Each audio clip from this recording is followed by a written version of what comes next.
தஞ்சை மாவட்டம் ஆடுதுறை பேரூராட்சி அலுவலகத்தில் பெட்ரோல் குண்டு வீச்சு என்ற அதிர்ச்சி தரும் அண்மை செய்தியை பார்க்கிறோம். பாமகவைச் சேர்ந்த பேரூராட்சி தலைவர் ஸ்டாலினை கொல்ல முயற்சி என்பதாக ஒரு அண்மை செய்தி. தஞ்சை மாவட்டம் ஆடுதுறை பேரூராட்சி அலுவலகத்தில் பெட்ரோல் குண்டு வீச்சு என்ற செய்தியை பார்க்கிறோம். கூடுதல் விவரங்களை வழங்குவதற்காக செய்தியாளர் விவேக்ராஜ் இணைந்திருக்கிறார். விவேக்ராஜ், என்ன நடந்தது? திலகவதி, ஆடுதுறை பேரூராட்சி மன்ற அலுவலகத்தில் இன்று காலை புகுந்த மர்ம நபர்கள் சிலர் பெட்ரோல் குண்டுகளை வீசி சென்றுள்ளனர். ஆடுதுறை பேரூராட்சி மன்ற தலைவராக பாமக மாவட்ட செயலாளர் ஸ்டாலின் இருந்து வருகிறார். இவர் மீது பல்வேறு கொலை முயற்சி உள்ளிட்ட பல்வேறு வழக்குகள் உள்ளன. இந்த சூழ்நிலையில் இன்று காலை பேரூராட்சி மன்ற அலுவலகத்தில் பணி நிமித்தமாக வந்திருந்த நிலையில் அவருடன் அவரது ஆதரவாளர்கள் மற்றும் அலுவலகத்தில் பணியாற்றுபவர்கள் அந்த அலுவலகத்தில் அமர்ந்திருந்த சூழலில் சிலர் திடீரென உள்ளே புகுந்து பெட்ரோல் குண்டுகளை வீசி சென்றுள்ளனர். இதனால் அந்த அலுவலகத்தில் பணியாற்ற ஸ்டாலின் உள்ளிட்ட பரபரப்படைந்துள்ளனர். அங்கிருந்து தப்பி ஓடவும் இந்த வழியெல்லாம் தப்பி ஓடவும் தப்பி ஓடியுள்ளனர். இதில் இருவர் காயமடைந்துள்ளனர். தகவல் அறிந்து அறிவுள்ளவர்கள் அனைவரும் வந்து பார்த்த நிலையில் அந்த மர்ம நபர்கள் அங்கிருந்து தப்பி சென்றுள்ளனர். இதனால் அங்கு பெரும் பரபரப்பான சூழல் நிலை வருகிறது. தகவல் அறிந்து திருவிடைமருதூர் போலீசார் சம்பவ இடத்திற்கு சென்று தற்போது ஆய்வு செய்து அந்த இடத்தை சோதனை செய்து வருகின்றனர். அருகிலுள்ள சிசிடிவி கேமராக்கள் உள்ளதா, வந்தவர்கள் யார், என்ன என்ற விவரம் குறித்து தற்போது விசாரணை நடத்தி வருகின்றனர். இந்த சம்பவத்தால் திருவிடைமருதூர் பகுதியில் மிகவும் பரபரப்பான சூழல் நிலை வருகிறது. பேரூராட்சி தலைவர் பாமகவை சேர்ந்தவர், அவரை கொல்ல முயற்சி அப்படின்றது முதற்கட்ட தகவலாக இருக்கிறது. அவர் தரப்புல இருந்து என்ன சொல்லப்படுகிறது? அவருக்கு முன்பாக எதிரிகள் யாரேனும் இருக்கிறார்களா? மர்ம நபர்கள் அப்படின்னு சொல்லப்படக்கூடிய பட்சத்தில் அவர்கள் யார் என்று சந்தேகிக்கிறார்கள்? அதாவது அவர் மீது ஏற்கனவே கொலை முயற்சி உள்ளிட்ட வழக்கில் உள்ளனால் அவருக்கான முன்விரோதம் காரணமாக பகுதியில் ஏகப்பட்ட அவருக்கான முன்விரோத எதிரிகள் இருந்து வருகின்றனர். தொடர்ந்து அவருக்கான போலீஸ் பாதுகாப்பும் என்பது அடிக்கடி வழங்கப்படுகிறது. ஒரு எம்பி எலெக்ஷன் தேர்தல் நின்ற போது கூட இவருக்கான பாதுகாப்புகள் பலப்படுத்தப்பட்டிருந்தன. இந்த சூழ்நிலையில் தற்போது இவருடைய இந்த பேரூராட்சி அலுவலகத்தில் இந்த பெட்ரோல் குண்டு வீசப்பட்டதற்கான காரணம் இவர் கொலை முயற்சி செய்வதற்கான அந்த முன்விரோதத்தில் இருந்தவர்களா அல்லது வேற யார் என்றுமா என்பது குறித்து தற்போது முதற்கட்ட விசாரணையை போலீசார் மேற்கொண்டு வருகின்றனர். அந்த குற்றவாளிகள் குறித்து சிசிடிவி காட்சிகள் ஏதேனும் கிடைக்கப்படும் பட்சத்தில் அதில் அடையாளம் காணப்பட்டு அதன் அடிப்படையில் விசாரணை மேற்கொள்ளப்படுகிறது என்று எதிர்பார்க்கப்படுகிறது. நிகழ்விடத்திற்கு காவல்துறையினர் வந்திருக்கிறார்களா? சிசிடிவி கேமராக்கள் அங்கே வைக்கப்பட்டிருக்கா? முதற்கட்ட விசாரணை நிலவரம் என்ன? அதாவது அங்குள்ள சிசிடிவி கேமராக்களை தற்போது ஆய்வு செய்து வருகின்றனர். அதுபோக அந்த பகுதியில் கடைகளோ அல்லது அந்த நிறுவனங்களில் வேறேனும் அந்த பகுதி வழியாக உள்ள சிசிடிவி கேமரா முதல் கட்டமாக ஆய்வு செய்யும் பணியானது தற்போது நடைபெற்று வருகிறது.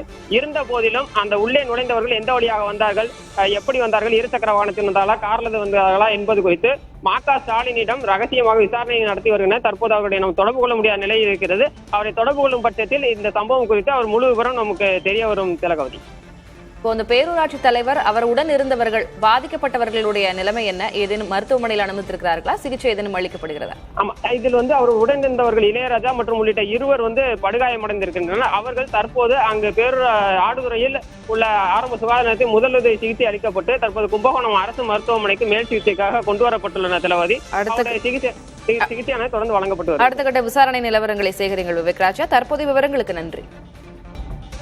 தற்போது பாமகவை சேர்ந்த பேரூராட்சி தலைவர் ஸ்டாலின் அவரே நம்மோடு தொலைபேசி வாயிலாக இருந்திருக்கிறார். சார், வணக்கம்.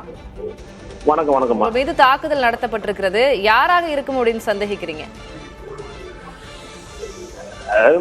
யாரு என்னன்னு தெரியாதுமா. நாங்க அலுவலகத்துல இருந்தோம். அலுவலகத்துக்கு உள்ள கவுன்சிலர் அட்வொகேட் மட்டும் பேசிட்டு இருக்கிறோம். அதுக்கு முன்னாடி நில கதவு ஓரமாகவும் நம்ம டிரைவருக்கு மட்டும் பசங்கள்லாம் பையனெல்லாம் இருக்கிறாங்க. திடீர்னு காரை விட்டு இறங்கி உள்ற விடுறாங்க, தடுக்கிறாங்க. தடுத்த நம்ம டிரைவர் அருண் மற்றும் கூட உள்ள பையன் இளையராஜா அவங்க எல்லாம் வெட்டிருக்கிறாங்க. வெட்டின உடனே அப்புறம் நாங்கள் சவுண்டு கேட்குது. சவுண்டு கேட்டு வெளில வரப்ப என் ரூமுக்குள்ள இருந்த ஐயப்பன், விமல், எஸ்கே ரமேஷ் இவங்கெல்லாம் வக்கீல் முருகன்லாம் என்னை தடுத்து பாத்ரூம் உள்ள தள்ளிடுறாங்க. அதுக்கப்புறம் பாத்தீங்கன்னா வெடிகுண்டு பட்டாரம் வெடிகுண்டு சவுண்டு, டம்மா வெடிக்கிற சவுண்டு கேட்குது. 2-3 வெடிகுண்டு கீழே கிடக்குது. 3 வெடிகுண்டு எடுத்து வீசிக்கிறாங்க. அலுவலகத்துக்கு உள்ளே சேரைகளை அடிச்சு வெட்டி விட்டுருக்கிறாங்க. இது ஒரு இமைக்கிற கண்ணு சிமிட்டுற நேரத்துல உயிர் தப்பிச்சிருக்கிறோமா. இது யாரு என்னங்கிறத காவல்துறை கண்டுபிடிக்கணும். நம்ம கிட்டத்தட்ட ஒரு 7 ஆண்டு காலமா எந்த பிரச்சனையும் இல்லாமல் நம்ம பேரூராட்சி மன்ற தலைவராகவும் அதோட பணிகளையும் மற்ற இயக்க மருத்துவர் ஐயா, மருத்துவர் சின்னையா சொல்லுகின்ற அரசியல் பணிகளையும் நாங்கள் செஞ்சுட்டு இருக்கிறோமா. ஏற்கனவே உங்களுக்கு முன்னாடியும் எதிரிகள் இருந்திருக்கலாம், முன்விரோதம் காரணமாக ஏதேனும் இருக்கலாம் அப்படின்றதாகவும் சந்தேகிக்கப்படுது. அந்த அடிப்படையில நீங்க யார் மீதாவது சந்தேகப்படுகிறீர்களா இந்த தரப்பு அப்படின்னு? முன் விரோதங்கள் இருக்குது, அதுல எந்த மாற்றமும் கிடையாது. அது சம்பந்தமா காவல்துறை விசாரிச்சு நடவடிக்கை எடுத்திருக்கிறாங்க. முன்னாடியே 4 வருஷத்துக்கு முன்னாடியே நடவடிக்கை எடுத்து வழக்கெல்லாம் போட்டு கைது பண்ணிக்கிறாங்க. அடுத்தடுத்து கொஞ்சம் சுமூகமா இருக்கிற சூழல்ல திடீர்னு இந்த ஏற்பட்டிருக்குமா? உங்களுடைய சந்தேகங்களை காவல்துறையிடம் தெரிவிச்சிருக்கீங்களா? இல்ல, முன்னாடி நாங்க தஞ்சை மாவட்ட கண்காணிப்பாளர்கிட்ட பாதுகாப்பு கோரி பல முறை மனு கொடுத்துருக்கிறோம்.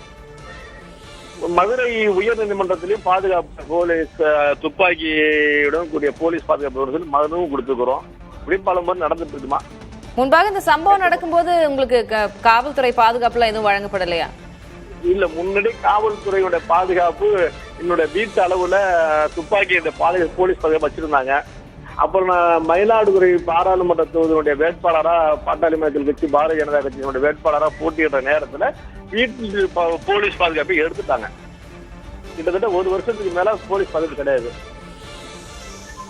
நன்றி திரு ம.க. ஸ்டாலின், இணைப்பில் வந்து உங்களுடைய விளக்கத்தை அளித்ததற்கு.